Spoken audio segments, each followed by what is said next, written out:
ऐसा क्यों लगता है कि आपके कहने पर कांग्रेस किसी क्षेत्रीय पार्टी के साथ गठबंधन नहीं करेगी? क्यों नहीं करेगी? क्षत्रिय पार्टी के साथ वो गठबंधन करे या ना करे, या इंडिपेंडेंट के साथ गठबंधन करे, मुझे इस बात में कोई दिलचस्पी नहीं है। दिलचस्पी तो 24 करोड़ वहां के उत्तर प्रदेश के वासियों को लेकर है कि जिस तरह के गठबंधन को ये इनकी केमिस्ट्री को मिस्ट्री के रूप में पहले भी साबित कर चुका है वहां का जनता। इनके प्रयोग को कहीं उपयोग नहीं बनाने वाली है। वहां प्रदर्शन पर विश्वास रखती है। हमारी सशक्त सरकार पिछले 10 सालों से प्रदर्शन कर रही है, वहां दिखा रही है। ठीक है, पूजा जी जल्दी से जवाब देंगी, फिर संजय उपाध्याय जी मैं आपके पास आती हूँ। पूजा जी अनम्यूट कर लेंगी। पूजा जी।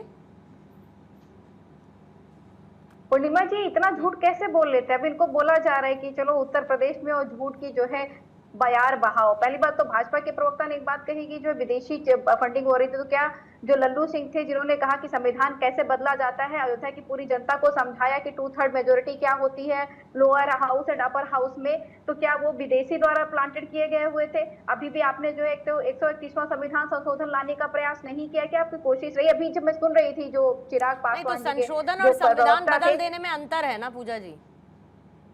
फिर तो अगर संशोधन से इतनी समस्या है, अगर संशोधन से इतनी समस्या है, तो आपकी साथी पार्टी उत्तर प्रदेश में जिसके साथ चुनाव लड़ रहे हैं, पहले उसका हिसाब किताब नहीं, उनको छोड़ देती हूँ, तो संविधान बदल गया क्या? पूजा जी देखिए, पूजा जी इस बात पर खुश होइए कि आप लोगों का नैरेटिव काम किया, उसका आपको पॉलिटिकल माइलेज मिला। आपका नजरिया नहीं, उसका आपको पॉलिटिकल माइलेज मिला, इसमें कोई दो राय नहीं, और बहुत अच्छी बात है, आप नैरेटिव सेट करिए। लेकिन संविधान बदल गया क्या? संविधान बदल गया क्या? और अगर संविधान संशोधन से इतनी समस्या थी, तो पहले तो कांग्रेस का वही खाता लेकर बैठी है संविधान संशोधन और उसके रिकॉर्ड का। बदला जा सकता है, लेकिन लल्लू सिंह बता रहे थे, लल्लू सिंह ने जो है जाकर के उनसे ज्यादा आप लोगों ने बताया, मैं कह रही हूँ लल्लू सिंह जाकर के बताया उन्होंने कि कैसे, उनसे ज्यादा आप लोगों ने बताया, फिर भी मैं पूछ रही हूँ कि संविधान बदल गया क्या? आप एक बयान दिखा दीजिए। अरे मैं कह रही हूँ कि संविधान बदल गया क्या? पूजा जी संविधान बदल गया क्या? नहीं बदला ना संविधान, वही तो रोका गया। आपने फायदा उठाइए, लेकिन संविधान बदला नहीं गया ना, तो बात खत्म हो जाती है। आपका तरीका गलत है, ये गलत है। अरे कोई गलत तरीका नहीं है मैम, कोई गलत तरीका नहीं है, कोई गलत तरीका नहीं है। आपको कोई बात नहीं ठीक लगती, आप अपना काउंटर रखती हैं, मुझे कोई बात ठीक नहीं लगेगी, मैं उसका काउंटर रखूंगी। आप उसको सही और गलत नहीं बता सकती ना पूजा जी। अरे मैं सीधे सीधे कह रही हूँ, अरे जिसने जो कहा छोड़ दीजिए, उनसे ज्यादा आप लोगों ने कहा, फिर भी संविधान नहीं बदला। That's all I am trying to say. नहीं बदल सकता है, वही एग्जैक्टली नहीं बदल सकता संविधान। Thank you for saying it. नहीं बदल सकता संविधान। चला रखे ला रहे थे, यही डिक्टेटरशिप के लिए आगे बढ़ रही थी ना भाजपा, उसी को तो रोका गया हुआ है। भाजपा के लोग तो कितना खुश हो रहे हैं कि बैटिंग करने के लिए पूर्णिमा जी हैं, तो आपको बधाई हो कि आपके पास में है बैटिंग करने के लिए। राकेश जी बैठे हैं, राकेश जी बैठे हैं पूजा जी, राकेश जी बैठे हैं पूजा जी, और वो अपने आप में बहुत काबिल हैं बैटिंग करने के लिए, पक्ष रखने के लिए। मेरा काम है सवाल पूछने का, आपको सवालों से समस्या है, I don't mind, but still I keep asking questions. आपको समस्या उससे होती रहे, आप अंत तक आते आते घूम फिर के आप सीधे ऐसे चलती हैं कि अच्छा आप बैटिंग कर रही हैं, बहुत बढ़िया है, आपको बधाई हो। आप इसी पर घूम फिर के आ जाती है जब आपके पास सवालों का जवाब नहीं होता। And it keeps on happening. ऐसा नहीं होता, ऐसा नहीं होता। मैंने आपसे कहा, मुझे सीधे जो आपसे सवाल पूछा गया, जो रंजन जी ने कहा, उसका आप जवाब दे दीजिए। फिर आप जो है झूठ परोसने में लग गए कि देखिए संविधान बदल जाएगा तो ऐसा हो जाएगा, तो संविधान नहीं बदला एट द एंड। और जो एलजेपी के प्रवक्ता को ठीक है, ओके राकेश जी मैं आ रही हूँ आपके पास, रंजन जी आती हूँ। ठीक है, आप दोनों के पास मैं आ रही हूँ। संजय जी जल्दी से आपसे एक सवाल ले लेती हूँ।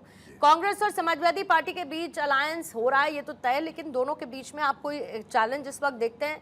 सीट शेयरिंग, वोट ट्रांसफर जैसा, और इसमें प्लस क्या है और माइनस क्या है? जी देखिए, minus for BJP and plus for them. Alliance तो होने की संभावना पूरी है, और शायद अलायंस करेंगे भी, और अलायंस करना कांग्रेस की मजबूरी है, क्योंकि कांग्रेस यूपी में अपना जमीन पूरा ख़त्म कर चुकी है। पिछले आप देखेंगे तीनों जो इलेक्शंस हुए हैं, उसमें कांग्रेस का जो आधार देखेंगे, उनका जो वोट बैंक देखेंगे, वो पूरा खिसका हुआ है। तो कांग्रेस की मजबूरी है कि अगर उनको सरवाइव करना है तो किसी ऐसे पार्टी के साथ वो अलायंस करें जो वहाँ पे सशक्त हो। और निश्चित रूप से समाजवादी पार्टी, भाजपा के बाद अगर कोई दूसरी बड़ी पार्टी वहाँ पे है तो समाजवादी पार्टी है। और ये भी संभव है कि इस बार समाजवादी पार्टी का थोड़ा सा वोट बढ़े, लेकिन यूपी की जनता ने जिस हिसाब से सरकार को महसूस किया है, वहाँ के विकास कार्यों को महसूस किया है, प्रशासनिक व्यवस्था को महसूस किया है, और पूर्व के सरकारों के साथ अगर वो कंपेयर करती है तो उसमें बहुत आकाश पाताल का अंतर हो जाता है। तो निश्चित रूप से इन दोनों के अलायंस होने के बावजूद भी मुझे नहीं लगता है कि इसका कोई बहुत ज़्यादा असर सीटों पे पड़ेगा। हाँ, सीटें थोड़ी बहुत बढ़ सकती हैं, लेकिन उसका कोई बहुत व्यापक नहीं होगा। और अलायंस करना कांग्रेस की मजबूरी है। मैं ये जरूर कहूँगा कि कांग्रेस की मजबूरी है, क्योंकि कांग्रेस अगर अपना ज़मीन वहाँ पे तलाश रही है तो समाजवादी पार्टी है जो कि उसको थोड़ा सा रास्ता दिखा सकती है। और समाजवादी पार्टी की जो पूर्व की सरकारें हैं, उन्होंने जो काम किया है, जिस हिसाब से सब चीज़ें हुई हैं, जो प्रशासनिक व्यवस्था को वहाँ की जनता अब महसूस कर रही है, उसमें काया पलट हो गया है। तो निश्चित रूप से इसका बहुत ज्यादा मेरे ख्याल में असर नहीं पड़ना चाहिए। नहीं, लेकिन जब कांग्रेस ज्यादा सीटों की मांग करती है तो फिर अपनी संगठनात्मक ताकत भी तो देखेगी उत्तर प्रदेश में। मतलब अगर आप बार्गेनिंग पावर रखना चाहते हैं और आप उसे लेकर बार बार इधर से उधर से, यहाँ से वहां से, जैसे तैसे करके स्टेटमेंट आते भी हैं सामने, लेकिन तो फिर अपनी अपनी संगठन की ताकत भी तो देखेगी उत्तर प्रदेश में कितनी है कि नहीं देखेगी। नहीं, अब पिछले कुछ इलेक्शंस का अगर आप देखें तो उसमें जो कांग्रेस के जो सीट आए हैं या कांग्रेस का जो संगठन का जो वहाँ पे तंत्र है, उन सबों को मिलाकर देखेंगे, पिछले इलेक्शन में कांग्रेस पार्टी जो राष्ट्रीय पार्टी है और उसका सिर्फ 7 सीट आया था। उसके पहले के इलेक्शन में देखें तो उसी हिसाब से लगभग था। तो पिछले कई वर्षों में कांग्रेस पार्टी ने कोई बहुत करिश्मेटिक काम वहाँ नहीं किया है, और न ही यूपी में कोई करिश्मेटिक लीडर को उभारा है।